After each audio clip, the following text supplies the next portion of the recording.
ಮನೆ ಸುಟ್ಟು ನಡು ಬೀದಿಗೆ ಬಂದು ನಿಂತಿದ್ದೀರಾ? ಒಂದ್ ಮಾತು ಹೇಳ್ಬೇಕು ಅನಿಸ್ಲಿಲ್ಲ ನಿಮ್ಗೆ ಯಾರಿಗೂ? ಅಮ್ಮ, ಆ ಪರಿಸ್ಥಿತಿಲಿ ಏನ್ ಮಾಡ್ಬೇಕು ಅಂತಾನೆ ದಿಕ್ಕು ತೋಚ್ಲಿಲ್ಲಮ್ಮ. ಬಲೆ ಜಾಣೆ ಕಣೆ ನೀನು. ಬೆಣ್ಣೆ ಮಾತಿನಲ್ಲೇ ಬಿಸ್ಕತ್ ಹಾಕ್ಬಿಡ್ತಾ ಇದೆಯಲ್ಲ ನನ್ಗೆ. ನಾನು ನಿಮ್ಮ ಅತ್ತೆ ಕಣೆ. ನೀನ್ 7 ಕೆರೆ ನೀರು ಕುಡ್ದಿದ್ರೆ ನಾನು 70 ಕೆರೆ ನೀರು ಕುಡ್ದಿದ್ದೀನಿ. ಲೇಡಿ ಕಾಟೇರ ನಾನು. ಹಂಗೆ ನುಂಗ್ ಹಾಕ್ಬಿಡ್ತೀನಿ. ಮನೆ ಸುಟ್ಟು ವಿಷಯ ಹೇಳಕ್ ಬರ್ಲಿಲ್ಲ ಅಂದ್ರೆ ಏನ್ ಬಡ್ದಿತ್ತು ನಿಮ್ಗೆ? ಅದು ಲಕ್ಕಿ, ನಿನಗೆ ಮೊದಲೇ ಹಾರ್ಟ್ ಪ್ರಾಬ್ಲಮ್ಮು. ವಿಷಯ ಗೊತ್ತಾಗ ಏನಾದರೂ ದಬಾಕೊಂಡ್ಬಿಡ್ತೀನಿ ಅನ್ಕೊಂಡ್ರಾ? ಸುನಾಮಿಗೆ ಸೈಡ್ ಹೊಡೆಯೋಳು, ಅಗ್ನಿ ಪರ್ವತಕ್ಕೆ ಡಿಚ್ಚಿ ಹೊಡೆಯೋಳು ಇದು ಅಕ್ಕಿ.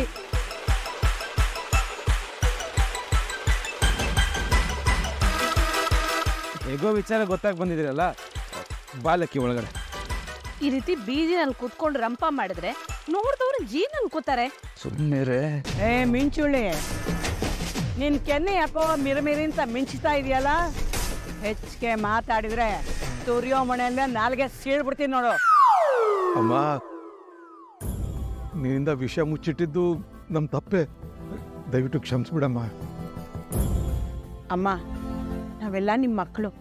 ನಾವೇನೇ ತಪ್ಪು ಮಾಡಿದ್ರು ದಯವಿಟ್ಟು ಹೊಟ್ಟೆಗೆ ಹಾಕೊಳ್ಳಿ. ಒಳಗೆ ಬನ್ನಿ. ಲಕ್ಕಿ, ಬಿಸಿಲಿಗೆ ನಿನ್ನ ಮುಖ ಬಾಡ್ ಹೋಗ್ತಿದೆಯಲ್ಲ. ಅಯ್ಯೋ, ಟ್ಯಾನ್ ಆಗಿ ಹೋಗ್ತಾ ಇದೆ ನನ್ನ ಸ್ಕಿನ್ನು. ಸನ್ಸ್ಕ್ರೀನ್ ಹಚ್ಕೋಬೇಕು. ಎಲ್ಲಿ ನಡೀರಿ ಒಳಗೆ. ಹೌದು, ನಡಿ.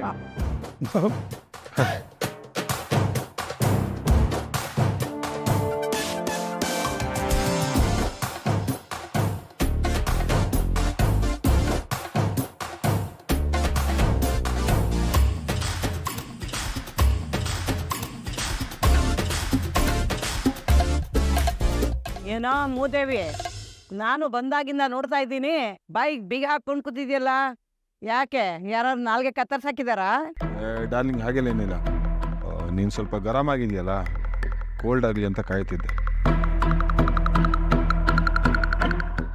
ಅವಳಲ್ಲಿ ಕಾಣಿಸ್ತಾ ಇಲ್ಲ. ಯಾರ್ ಲಕ್ಕಿ? ಇನ್ಯಾರೇ? ಇವನ್ ಹೆಂಡ್ತಿ ವೇದ. ಅವಳು ಇಲ್ಲೇನಿದ್ದಾಳೆ? ಜಗಳ ಮಾಡ್ಕೊಂಡು ಅಪ್ಪನ ಮನೆಗೆ ಹೊರಟೋದು.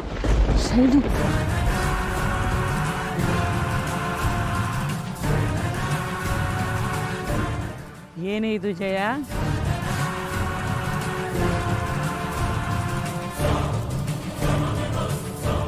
ಡಾರ್ಲಿಂಗ್,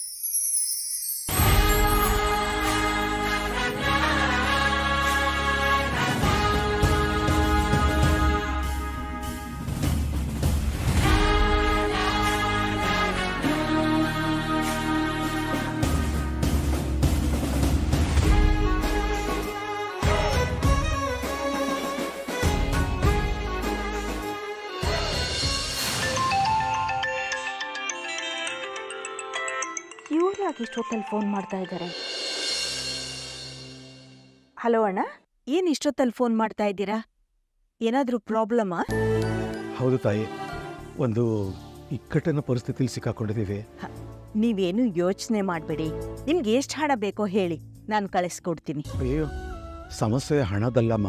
ಮತ್ತೆ ನಾಳೆ ಊರಿಂದ ನಮ್ಮಮ್ಮ ಬರ್ತಿದ್ದಾರೆ. ಅವ್ರಿಗೆ ವೇದ ವಿಕ್ರಮ್ ಬೇರೆ ಆಗಿರೋ ವಿಚಾರ ಗೊತ್ತಿಲ್ಲ. ಅದು ಅಲ್ಲದೆ ಅವ್ರ ಹಾರ್ಟ್ ಪೇಷಂಟು. ಮತ್ತೆ ವೇದ ಅಂದರೆ ಅವ್ರಿಗೆ ತುಂಬಾ ಇಷ್ಟ.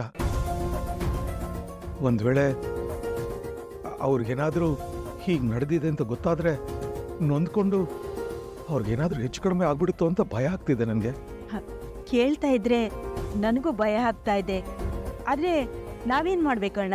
ಅಮ್ಮ, ನನಗೆ ಗೊತ್ತು ನಾನು ಕೇಳ್ತಿರೋದು ತಪ್ಪು ಅಂತ. ಆದರೆ ಒಂದಿನದ ಮಟ್ಟಿಗೆ ವೇದಾನ ನಮ್ಮ ಮನೆಗೆ ಕಳಿಸ್ಕೊಡ್ತೀರಾ? ಅಮ್ಮ ಬೆಳಗ್ಗೆ ಬಂದು ಸಂಜೆ ಹೊರಟೋಗ್ಬಿಡ್ತಾರೆ. ಅವ್ರು ಇಲ್ಲಿದ್ದಾಗ ಏನು ನಡೆದೇ ಇಲ್ಲ ಅನ್ನೋ ಥರ ನಾವು ಒಂಚೂರು ನಿರ್ವಹಿಸ್ಬಿಟ್ರೆ ಆಮೇಲೆ ಅವ್ರು ಸಂತೋಷವಾಗಿ ಹೊರಟೋಗ್ತಾರೆ. ನಾವು ತಪ್ಪಿಸ್ಕೋತೀವಿ. ನೀವ್ ಹೀಗೆ ದಿಢೀರ್ ಅಂತ ಕೇಳಿದ್ರೆ ಏನ್ ಹೇಳ್ಬೇಕು ಅಂತ ಗೊತ್ತಾಗ್ತಿಲ್ಲ ಅಣ್ಣ. ಸತ್ಯ ಇವತ್ತಲ್ಲ ನಾಳೆ ಗೊತ್ತಾಗ್ಲೇಬೇಕಲ್ಲಣ್ಣ. ಅಮ್ಮ, ಮೊದಲು ಬೀಸೋ ದೊಣ್ಣೆಯಿಂದ ತಪ್ಪಿಸ್ಕೊಂಡ್ರೆ ಮುಂದೆ ಸಮಸ್ಯೆಗೆ ಪರಿಹಾರ ಏನು ಅಂತ ನಾವು ಯೋಚನೆ ಮಾಡ್ಬೋದು. ನೋಡಿಮ್ಮ, ನಾನು ಕೇಳ್ತಿರೋದು ನ್ಯಾಯವಾದದಲ್ಲ ಅಂತ ನನಗೆ ಗೊತ್ತು.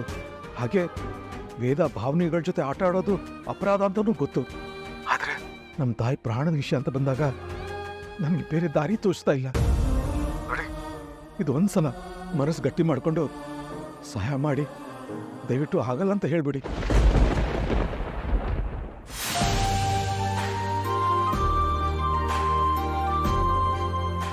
Darling, how are you darling? ಚೆನ್ನಾಗೇ ಇದ್ದೆ, ಬಂದ ತಕ್ಷಣ ನೀ ಕಾಣ್ಲಿಲ್ವಲ್ಲ, ಟೆಂಪರ್ ರೈಸ್ ಆಗ್ಬಿಡ್ತು ನನಗೆ. ಬಾ ಕುತ್ಕೋ. ಏನ್ ಡಾರ್ಲಿಂಗ್, ಈ ವಯಸ್ಸಲ್ಲಿ ಟೆಂಪರೈಸ್ ಮಾಡ್ಕೊಳ್ತೀನಿ ಅಂದ್ರೆ ಏನರ್ಥ? ಆರೋಗ್ಯ ಹಾಳಾಗಲ್ವಾ? ಏನೇ ಈ ವಯಸ್ಸಲ್ಲಿ ಅಂದ್ರೆ ನನ್ನನ್ನೇನು ಹಣ್ಣು ಮುದುಕಿ ಅನ್ಕೊಂಡಿದ್ಯಾ? ಅಯ್ಯೋ ಡಾರ್ಲಿಂಗ್, ಸಾರಿ, ನಾನು ಆ ಥರ ಹೇಳಿಲ್ಲ. It just 70+ you no.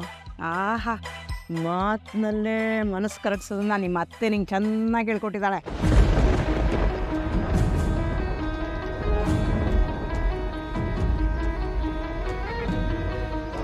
ಅದೆಲ್ಲ ಹೋಗಲಿ, ನೀನು ಹೇಗಿದ್ದಿ? ಸದ್ಯ ಮತ್ತೆ ಬಂದಿಯಲ್ಲ ನೀನು.